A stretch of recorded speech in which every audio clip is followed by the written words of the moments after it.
Ladies and gentlemen, completely by accident today, me and Cobrew go to do a video and we realize that we're actually wearing literally the same shirt somehow. We both love League of Legends, that's why. Yeah, I guess so. I didn't know you were a Dr. Mundo player. But today we're talking about Vladimir here, Vlad the Impaler here, the fusion character. And we were talking, and I don't know, let me ask your opinion on this. I think I've come to this conclusion, and I need someone to balance this off of. I think this is the worst Void Legendary in the entire game. Nah. You don't think so? He says nah. I think you're stretching it a little bit. Okay, what's our... I looked through every one. Give me one. I'll give you one. I've got one in my mind, but...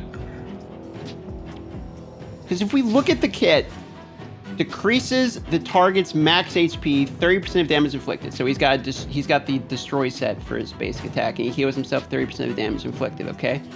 But then he has a leech.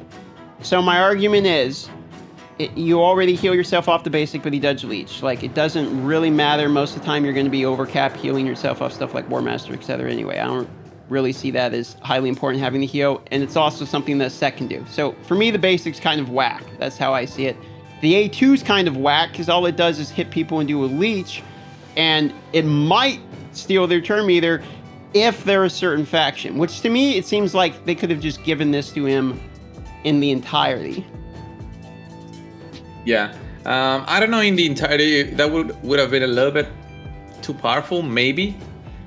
Like it's just a universal steal of turn meter from all champions. Then he would be basically getting 2 turns in a row, if I'm not mistaken. Like, yeah, but why is that wrong? Think of Mashald. Like, Mashald fears everyone, fears everyone 100% of the time with leech and fear without having to even pass the accuracy check, right? Or without having to pass the resist check. He gets that for free, then gets an extra turn. It's just a straight up objective better version of this move.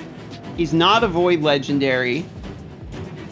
His basic's better and does the same thing this guy's basic does. You see where I'm going with this? Like, everything we talk about with it is like, it's all trash.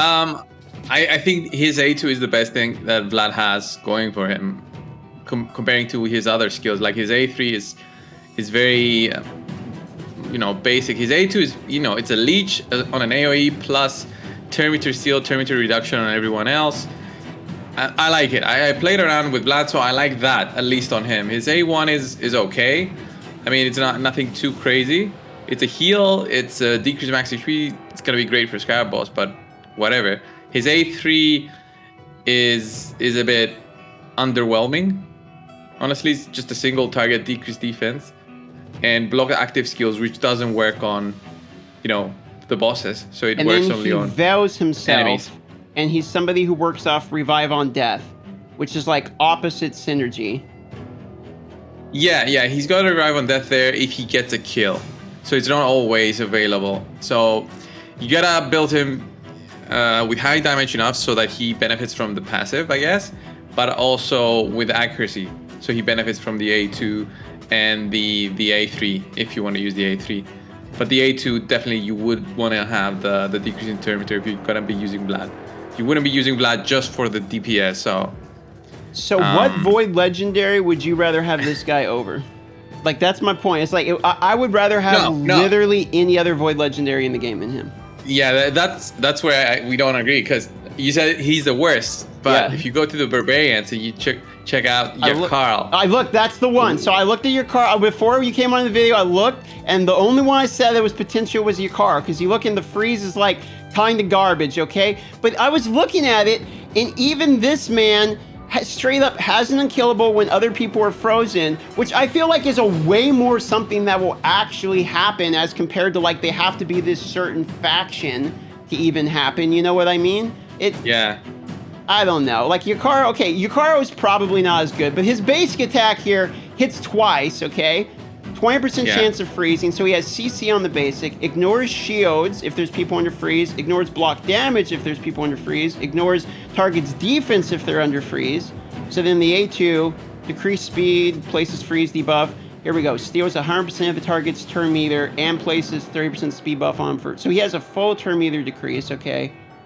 Then hits 3 times, remove the debuff after attacking, places on all enemies except the initial target. Will also attack all enemies except the initial target after the 3rd hit. The freeze debuff will be placed on all other enemies. Okay, so, you know, he's kind of weird because of the freeze. I mean, he's got a lot of weird freeze stuff, Yeah, so that's why I'm saying I think he's the worst legendary that you can get out of Void. Everybody else has some kind of use, and even Vlad, I think he will have some use for Arena. I think he can be used. Let's say you've got an Arena team going, you don't have a very fast team to have them all in tune, so you're gonna have Vlad your second fastest, so you can at least steal turn and decrease turn. That's it. You don't care about the leech or whatever the leech does. You don't care about his damage. He's Void, so you won't get a weak hit. So you just have him there as a turn meter decrease. So as a Void legendary, the only thing he has to offer is an in-arena turn meter decrease. Yep.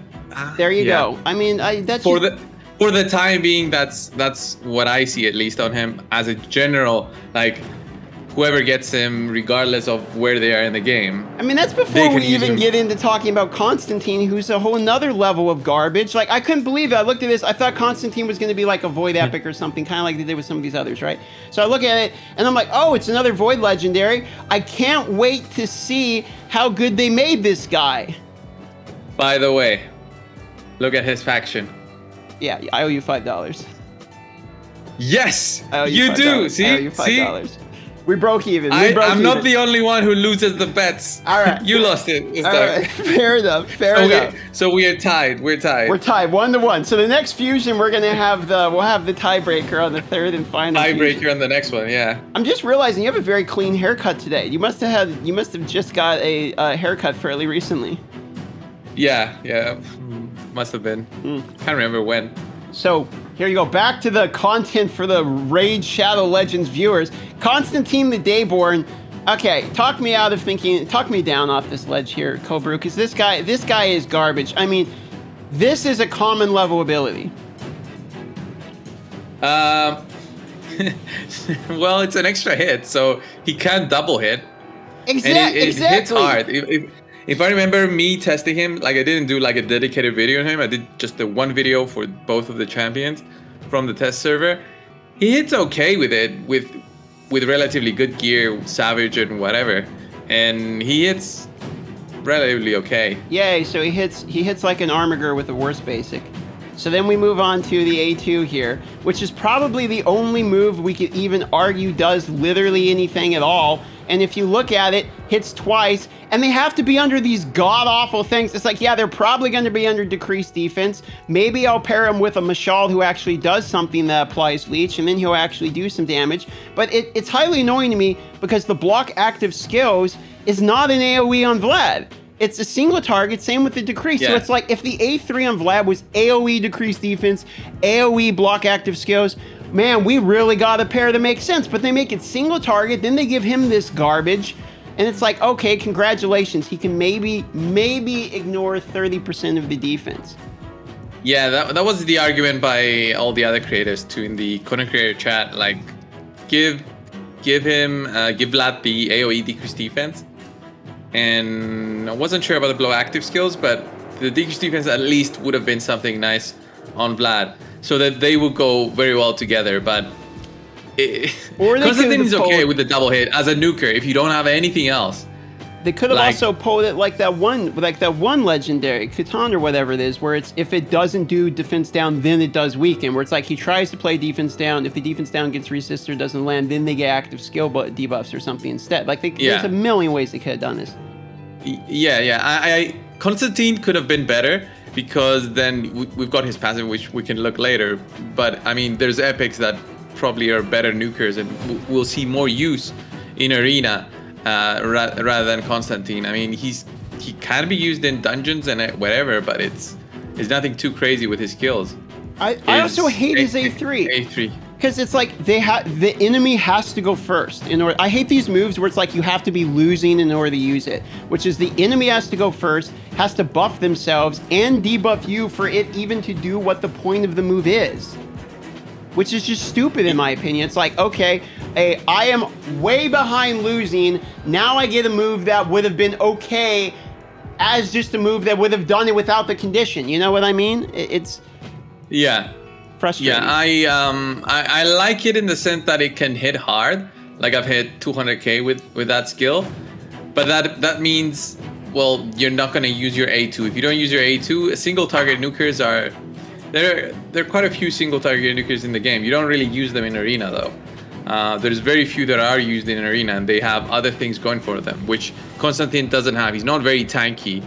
He's an attack-based legendary, so he's not like Mountain King where he can survive, or any other champion that can survive a few hits. So this guy, if you're gonna use his A3, then he has to survive whatever comes from the other 3 champions. If he just manages to kill one, and he gets another turn, and then he can do it again because he gets the kill. If he doesn't get the kill though, then he's in trouble because he'll have only the A2, let's say. So, I mean, his passive would have been like the saving grace for this guy. But if you look at it, it's very restricting, and it's only when Vlad's in the team, which I don't like. Yeah, and it's here's my issue. Okay, it's again, I come back to this thing, which is these are void legendaries, so they're supposed to do something well. They're supposed to at least do one thing well. And all I see is worse versions of everything. Like, it's a worse version of a block revive. Armiger literally has a better version of this. Like, it's just in an A2 if he kills him, it's block revive. It's literally better. The A3, or the A3 is just a single target damage move, which again, like if you go and check on another OG void legendary, Inithwe, he has the block revive on every one of his skills through the passive. He does. Okay? I own him. Go to Demon Spawn. Yeah. So he's got healing on his passive plus the block revive, which is insane because I mean, you take Inithwe there for the added benefit of having a block revive. And his A1 is very similar to what I like, the passive plus the A1. Yeah, it's like this guy is a better version of both of the other people. It's like he took both of their moves and he's better. I mean, look at this AOE leech. That's 100% right there. So he's got the leech. I don't know, dude. And then single target damage does way more damage. This move actually hits really hard. I've got this guy booked. So it's like it just seems to me like if I got a legendary out of a void and I pulled either one of these heroes, I would be upset. That is my point of the video today. They are bottom tier champions. We did have I had a few people messaging me about them pulling Vlad during the weekend. So that was definitely not fun for them if they pulled the legendary. It was the fusion one. Great art though. It's a bummer because they're visually very nicely done. Except characters. The face. Yeah. The face and the hair. They hired somebody else. I don't know what happened there. Yeah, I don't know, man. But it just doesn't look right. This this chest plate. I don't know if anyone else is gonna catch this, but this chest plate here is almost a direct one off of Guild Wars 1. Like there was a chest plate that looked almost exactly like this off Guild Wars 1. It was really cool looking. I don't know if never played it. Inspired at all, but there was armor that looked very similar. But I like the gargoyles on the shoulder pads. Yeah, really well done. Yeah. Really cool attention to detail. Especially I like the little golden highlights back here.